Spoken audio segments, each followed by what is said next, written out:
आगे चल के काफी बड़े आशा की किरण बन सकते हैं। पूना की एक 24 वर्षीय एक स्थूल महिला शिरडी में दर्शन के लिए आए। जब उसे आयुर्वेद का पता मिलता है, वो कोपरगांव आती है और सामने फाइल का गट्ठा रखते हुए रोते हुए कहती है कि सर कुछ भी करो, मुझे कुछ तो भी मार्गदर्शन करो, कुछ तो भी दिशा दिखाओ। सब जब रिपोर्ट पढ़े जाते तो उनमें उसको 2 बार प्रेगनेंसी रह चुकी थी और दोनों भी बार कंजेनाइटल एनोमली स्कैन में और ट्राइसोमी ट्रिपल मार्कर टेस्ट में उसमें एबनॉर्मलिटी आती है और बच्चे को लिवर या एब्सेंट रहता है और दोनों भी बार उसके टर्मिनेशन करना पड़ता है। सभी प्रकार के इन्वेस्टिगेशन हो जाते हैं, सभी रिपोर्ट्स नॉर्मल आते हैं, लेकिन कैरियोटाइपिंग में 22x में XX में डिफॉर्मिटी आती है, एबनॉर्मलिटी आती है और डॉक्टर कहते हैं आगे चल के चांस लेना नहीं। आगे चल के चांस लेना नहीं, लेकिन आगे क्या करना है ये कुछ कहते नहीं, इसलिए कंफ्यूज होके काफी दाम्पत्य डिवोर्स के कतार पर खड़े रहते हैं। जिनके पास पैसे होते हो अनसक्सेसफुल काफी जगह पे घूमते हैं और अनसक्सेसफुल उनका वो जर्नी चालू रहता है। इसको मैंने कहा कि ये रिपोर्ट्स हम बाजू रखते हैं, आयुर्वेदानुसार शुक्र भी शुद्धि और पूरा सिर भी शुद्धि हम कर लेते हैं और उसके बाद में चिकित्सा लेंगे, जो भी होगा वो अच्छा होगा। तीनों दोनों के भी हमने वमन, विरेचन, रक्तमोक्षण, बस्ती, ये सभी कर्म हो जाते हैं। शुक्र जनन योग, शुक्र शुद्धिकर योग हस्बैंड को दिया जाता है, इसको भी रक्त पित्तग्न और एंटीवायरल चिकित्सा दी जाती है। और चौथे महीने में उसको कहा जाता है यदि प्रेगनेंसी रहती है तो चलेगा। उस महीने के अंत में उसका फोन आता है, सर यूपीटी टेस्ट पॉजिटिव आई है। मैंने कहा अगले महीने की सेकंड मंथ की दवा लेकर जाओ। वो सेकंड महीने की दवा लेने के लिए आती है, सेकंड महीने की दवा लेकर चली जाती है। पूरे एएनसी ट्रीटमेंट चलती है, हर हफ्ते 2 बार, एक बार चंदन बला तेल का, एक बार सहचर तेल का मात्रा बस्ती उसे चालू रहता है। तीसरी महीने की दवा लेने के लिए वो आती है, रास्ते में उसको पूना के आगे एक शिरूर करके गांव है, वहां पर उसको साईं बाबा की काफी बड़ी पालकी जो कि शिरडी आ रही थी पैदल, वो मिलती है। वहां पर वो उतर के बाबा का दर्शन करती है पालकी का, वहां से प्रसाद सेवन करती है और रास्ते में कोपरगांव आने तक उसको 3 बार लूज मोशन होते हैं, 2 बार वोमिटिंग भी होती है। और जब कोपरगांव आई तब वो कंफर्टेबल रहती है। मैंने कहा बाबा ने फिर से तेरा वमन और विरेचन से शुद्धि करवा ली, अभी जो भी होगा अच्छा ही होगा। वो तीसरे महीने की दवा लेकर जाती है।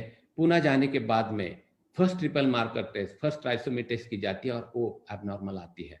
और होते ही उसका मुझे फोन आता है कि सर जेनेटिक काउंसिलर ने ये हाई रिस्क प्रेगनेंसी कही है और उन्होंने टर्मिनेशन की सलाह दी है। मैंने कहा हम 5.5 महीने तक एनोमली स्कैन तक रुकते हैं, उसमें यदि एबनॉर्मलिटी आती है तो हम आगे का डिसीजन लेंगे, हमें आगे जाना है, तू इसके तरफ ध्यान नहीं देना है।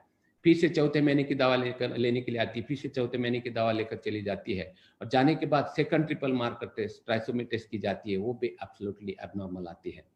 फिर से रोना धोना, फिर से वही समझाना और 5.5 महीने तक रुकने की सलाह देना।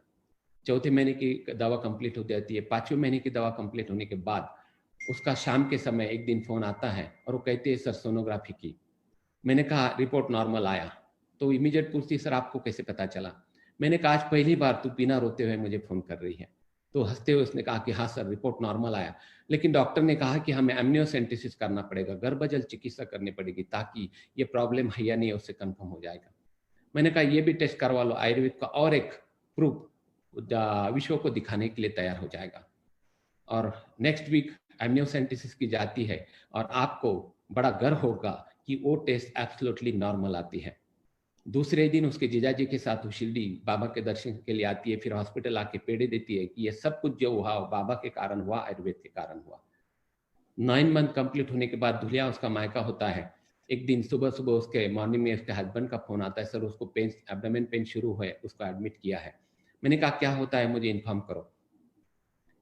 दूसरे दिन दोपहर में 1-1:15 उसके हस्बैंड का फोन आता है, उत्सुकता से मैंने पूछा क्या हुआ। तो कहता है सर अब तक डिलीवरी नहीं हुई और डॉक्टर ने कहा कि ये प्रेसियस प्रेगनेंसी है तो हमें सीजर करना चाहिए, तो सीजर करने का तय हुआ है। मैंने कहा कोई बात नहीं, कल तक वेट किया है तो ठीक है, सीजर करवा लो, लेकिन कब कर रहे हैं। तो उन्होंने कहा कि 9 बजे का हमने मुहूर्त देखा है, शाम रात को 9 बजे हम करने वाले हैं।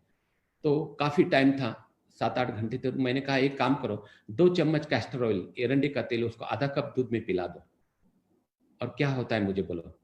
आपको आश्चर्य लगेगा, शाम को 4:45 यानी 4:45 PM को उसके हस्बैंड का फोन आता है और खुशी से वो कहता है कि सर उसके बाद में उसको दर्द बढ़ गया और नॉर्मल डिलीवरी होके एक 3 किलो 400 ग्राम के सुंदर से गुड़िया को उसने जन्म दिया है। आज वो लड़की 7 या 8 साल की होगी, लेकिन शी इज एब्सोल्युटली नॉर्मल। यानी जेनेटिक डिसऑर्डर आयुर्वेद से प्रिवेंट हो सकता है, ये इससे सिद्ध होता है। उसके बाद में इस साल 2 इंसिडेंट्स हुए। एक नांदेड़ से पेशेंट बिलोंग करती थी जिसका 5 बार एबॉर्शन हुआ था और 6ठी बार आयुर्वेदिक ट्रीटमेंट एएनसी चल रही थी। डॉक्टर ने वहाँ पे ट्रिपल मार्कर करने के लिए कहा, मैंने नहीं बोला। पूरी एएनसी अपनी चलती है, सिर्फ वहाँ पर वो चेक करके क्या फाइंडिंग जो मुझे बताते हैं और मैं वहाँ से यहाँ से ट्रीटमेंट भेजता था। 5.5 में एनामोली स्कैन में उस यूएसजी में फिटल बाउल लूप्स ये एक फाइंडिंग्स आया, जो कि ज्यादातर डाउन सिंड्रोम में, डाउन बेबी में होता है। तो फिर उस गायनेकोलॉजिस्ट ने उनको काफी डांटा। मैंने कहा था ट्रिपल मार्कर टेस्ट करो, आपने की नहीं, अभी ऐसा ऐसा प्रॉब्लम, ये आपका जिम्मेदार है, आपको जो डिसीजन लेना है वो ले लो। उनका रोते हुए फोन आया और उसी दिन मैं गुरुवार साईनाथ के दरबार में, साईनाथ हॉस्पिटल में था। तो मैंने कहा आज गुरुवार, ऐसे कभी भी आज तक नहीं हुआ है कि गुरुवार के दिन मुझे कोई बैड न्यूज मिली है। मैंने तो काफी चमत्कार गुरुवार के दिन देखे हैं। तो एक काम करते हैं, हम 2-3 दिन के बाद सोनोग्राफी रिपीट करवाते हैं। फिर नांदेड़ में मैंने मेरे विद्यार्थी मित्र से चर्चा करके वहाँ पे कोई पेडियाट्रिक सोनोलॉजिस्ट है कि ये देखा, और एक नाम मुझे मिला उनके पास। मैंने उनको यूएसजी के लिए भेजा। मैंने उनको कहा कि पहला रिपोर्ट उनको नहीं दिखाना है। उस सोनोलॉजिस्ट का मुझे 2-3 घंटे के बाद फोन आया और उन्होंने कहा कि मैंने चेक किया, रिपोर्ट इज एब्सोल्युटली नॉर्मल। तो मैंने कहा सर एक ऐसी सोनोग्राफी हुई है और उनमें फिटल बाल लूप्स आए हैं, तो उसके बारे में मुझे शंका है, क्वेरी है।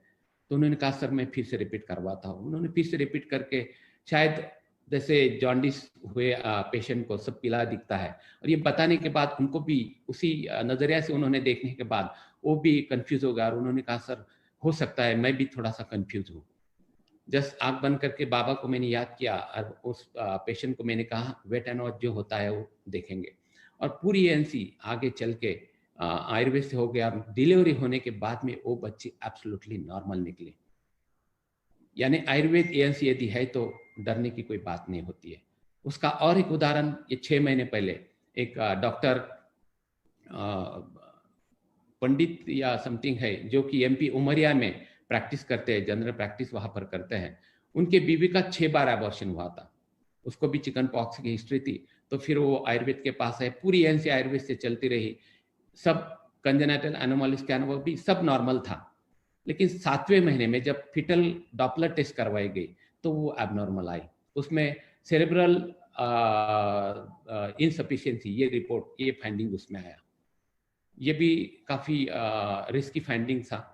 यानी बच्चा हो सकता है कि मेंटली रिटार्डेड, एबनॉर्मल निकल सकता था। मैंने कहा एक गायनेकोलॉजिस्ट का वहाँ पर ओपिनियन ले लो। सभी गायनेकोलॉजिस्ट ने वही डाउट बोला कि हम कुछ नहीं कर सकते और 7 क्रॉस कर चुके हैं तो अभी टर्मिनेशन भी नहीं कर सकते। फिर मैंने उसको कहा कि अब बाबा के ऊपर छोड़ दो, जो होगा वो अच्छा ही होगा। और उसका एक 5-6 महीने पहले ही, लॉकडाउन से पहले, एक फ्राइडे का सैटरडे के दिन मॉर्निंग में उसका फोन आता है और फोन आने के बाद वो सिर्फ रोने लगा और सर कहता रोने लगता, सर कहता रोने लगता। मुझे समझ में नहीं आ रहा कौन है। बाद में थोड़ा सा जब हिंदी बोला तो मुझे डाउट आया, डेफिनेटली ये डॉक्टर है। तो मैंने कहा, इमीडिएट माइंड में आया कि something is abnormal, something is wrong. तो मैंने उनको थोड़ा सा धीरज देने के लिए मैंने कहा ठीक है, जो होता है अच्छे के लिए होता है, मुझे क्या हुआ ये बताओ। फिर उसने थोड़ा सी सांस ले ली और थोड़ा सा समय लेकर, पॉज लेकर फिर उसने कहा कि सर मैं बाबा का बहुत आभारी हूँ, मैं आयुर्वेद का आभारी हूँ कि डिलीवरी हो गई और मेरी बच्ची एब्सोल्युटली नॉर्मल है। She is absolutely normal sir. Paediatrician भी देखा और उसने कहा कि शी इज एब्सोल्युटली नॉर्मल। तो ये जो भी हुआ है ये आयुर्वेद के कारण हुआ है। तो क्यों न हम कह सकते हैं कि जेनेटिक डिसऑर्डर आयुर्वेद से प्रिवेंट हो सकती है। तो इसके ऊपर रिसर्च होना ये काफी जरूरी है, ऐसे मुझे लगता है। तो क्यों ना आयुर्वेद का बेस्ट एक गायनेकोलॉजिस्ट बन सके।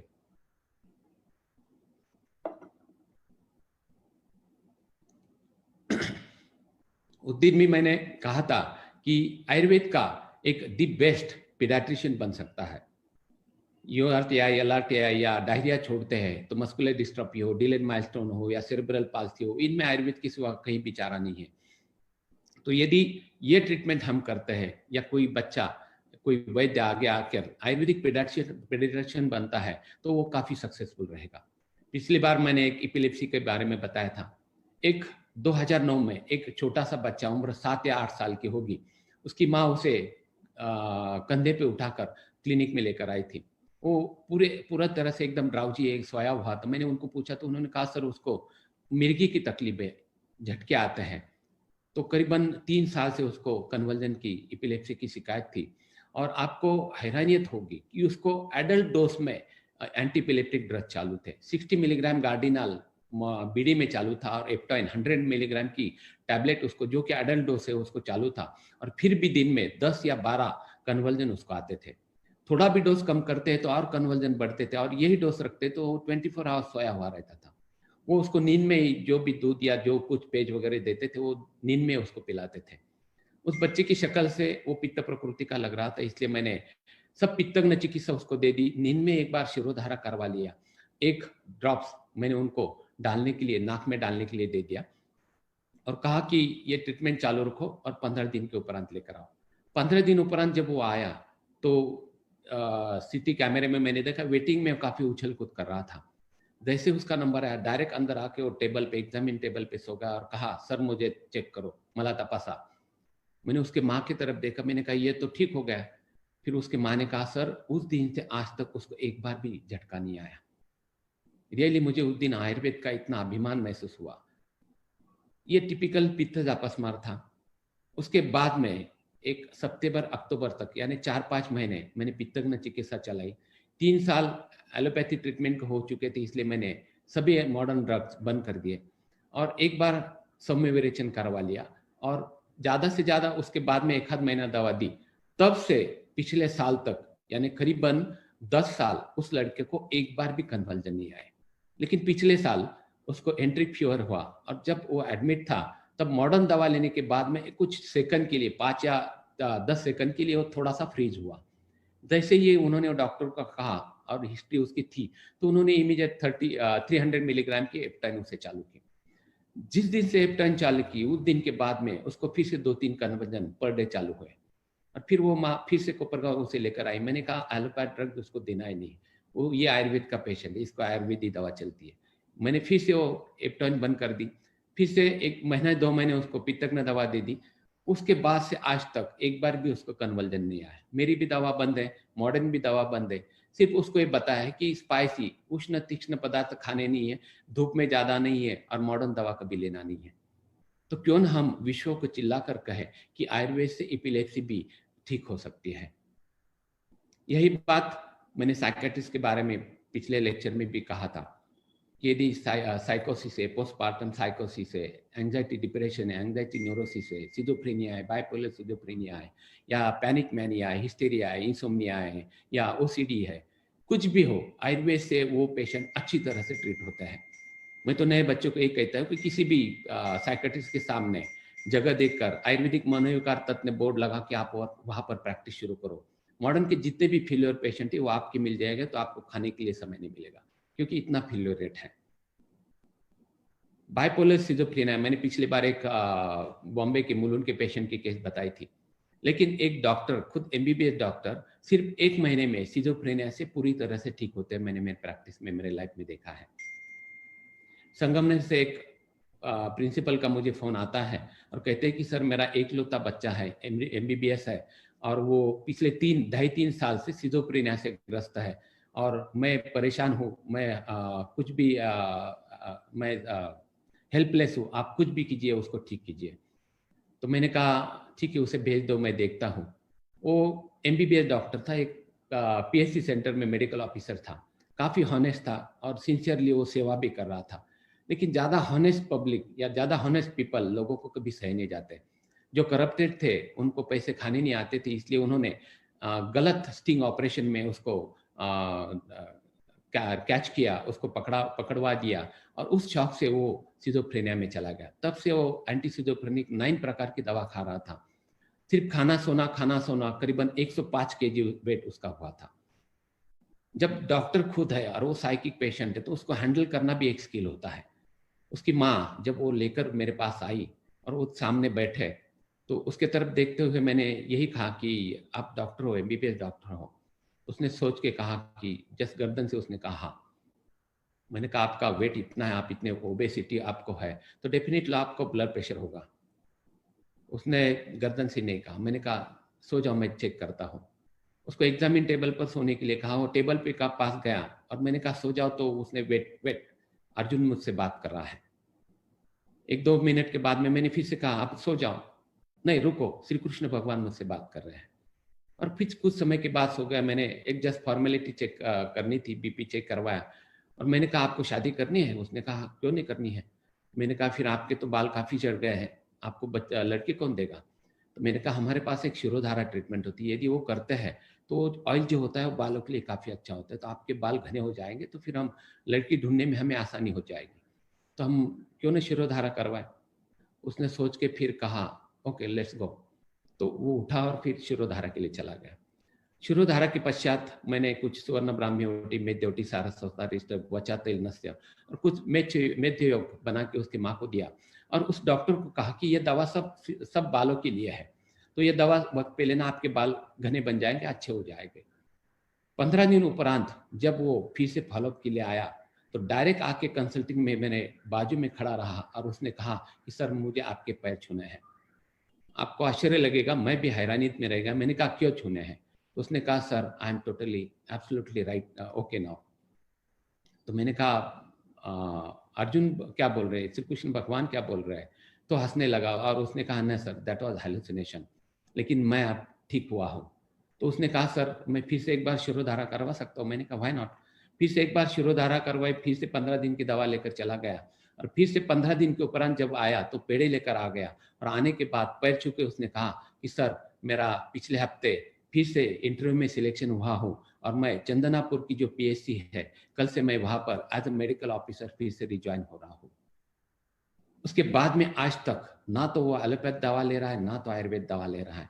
तो क्यों न हम पूरे विश्व को चिल्लाकर कहें कि आयुर्वेद से सिजोफ्रेनिया सिर्फ 1 महीने में ठीक हो सकता है। क्यों न हमारा Ayurvedic psychiatrist the best practice करे। यही बात नेफ्रोलॉजिस्ट की भी है। कई रीनल फेल्योर के सीकेडी के पेशेंट हम देख रहे हैं कि आयुर्वेदिक चिकित्सा से उनकी किडनी फिर से रिफंक्शन में, रिवर्किंग में आती है।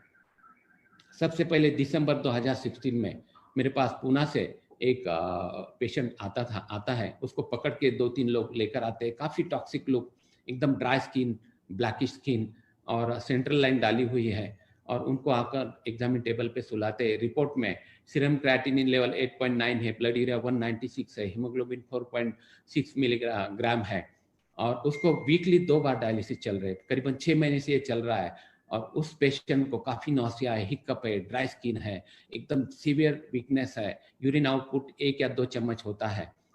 तो उस समय मैंने ये सोचा कि ये किडनी जो बनता है ये रक्त और मेदोवस्तोत से बनता है।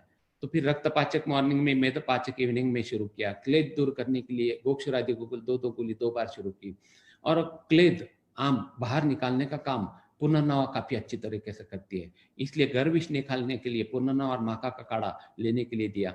वरुणादि कषाय और तारकेश्वर रस 2-2 गोली दे दी। आम पाचन करने के लिए आम पाचनवटी जो कि सुंठ विडंग नागरमोता से बनती है, ऐसे एक सुविना करके एक चैतन्य फार्मा की गोली आती है, वो उसे 1-1 2 बार दे दी और पत्ते पत्ते बताकर उसको भेज दिया। 1 महीने के उपरांत जब वो आया तो इतना फ्रेश था और अकेले कंसल्टिंग में आया। आते ही वो सो गया तो उसने कहा कि सर मुझे काफ़ी अच्छा लगता है, भूख भी लग रही है, मेरे हिचकी बंद हो गई है, मुझे जो जी मचलता था वो बन गया और मुझे पेशाब भी काफ़ी बढ़ गई है। फ्रेश रिपोर्ट में सीरम क्रिएटिनिन 7.6 था, ब्लड यूरिया 145 मिलीग्राम था और हीमोग्लोबिन उसका बढ़कर 5.6 ग्राम हुआ था। फिर से वही दवा, मैंने रिजल्ट मिला था वही दवा रिपीट की और फिर से 1 महीने के बाद जब आया तो मैंने उसको पहचाना नहीं, क्योंकि सेंट्रल लाइन सेप्टिक हुई थी इसलिए वो निकाली थी और वो काफ़ी फ्रेश था। फ्रेश रिपोर्ट में सीरम क्रिएटिनिन 4.6 मिलीग्राम था, यूरिया 96 मिलीग्राम था और हीमोग्लोबिन बढ़ के 7.6 ग्राम हुआ था। तो मैंने कहा हम अब डायलिसिस 2 के बजाय 1 बार करते हैं और आगे चल के उसको भी बंद करेंगे। तो तुरंत उसने कहा सर 20 दिन से मैंने डायलिसिस किया ही नहीं है। उस समय मेरा भी ये जस्ट पहला ही पेशेंट होगा कि इतना अच्छा रिजल्ट उसको मिला था। तो तुरंत मैंने कहा कि ऐसा नहीं करना है, क्रिएटिनिन बढ़ जाएगा। इमीडिएट मैंने एक लैब में फ़ोन करके फिर से फ्रेश सैंपल ले जाने के लिए कहा।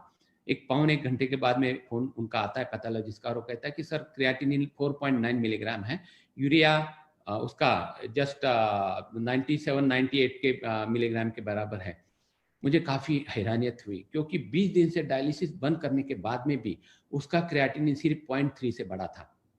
उसको मैंने कहा आज से डायलिसिस बंद ही रखते हैं, और वही दवा उससे तब से आज तक करीबन 4 साल हुए, तब से चालू है।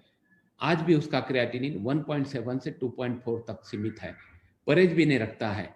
और आज भी दो उसके जो डायलिसिस के दिन थे, वो हर एक डायलिसिस सेंटर में जाता है, वहाँ पे लोगों को कन्विंस करता है और आयुर्वेद के पास लेकर आता है। करीबन 200 से ज़्यादा पेशेंट उसने डिब्रूगढ़, आसाम, सिलवासा, छिंदवाड़ा, अहमदाबाद, सोलापुर, कोल्हापुर, ठाणा, महूर, किनवट, यवतमाळ, सोलापुर, ऐसे कई जगह से पूरे भारतवर्ष से पेशेंट सिर्फ एक पेशेंट के सक्सेस के बाद में आए। तो क्यों ना हमारे पूरे वैद्य यदि सक्सेसफुल प्रैक्टिस करते हैं तो आयुर्वेद का ये झंडा पूरे विश्व में फैलाया जाए, तो दी बेस्ट आयुर्वेदिक नेफ्रोलॉजिस्ट हमारा बन सकता है।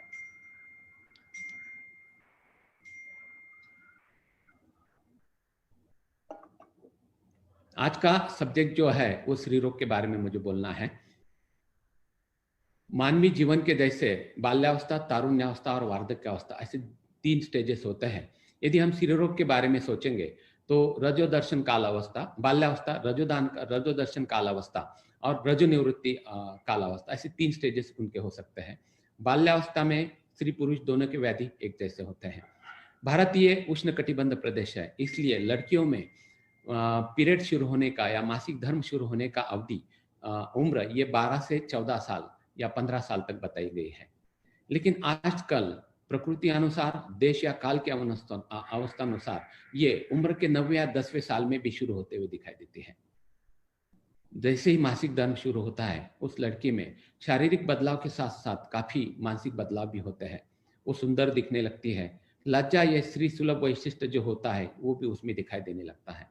इन शॉर्ट, पीरियड शुरू होने से वो नियमित होने तक के दरम्यान के पीरियड में शारीरिक रूप से वो दुर्बल और मानसिक रूप से काफी डरी हुई रहती है। इरेगुलर पीरियड होना, मेंसेस में अत्यधिक रक्तस्राव होना, उसके कारण पांडुता, उसके कारण पाल्पिटेशन, उसके कारण दुर्बलता, ये लक्षण लेकर आने वाली कई लड़कियां हमें प्रैक्टिस में दिखाई देती हैं।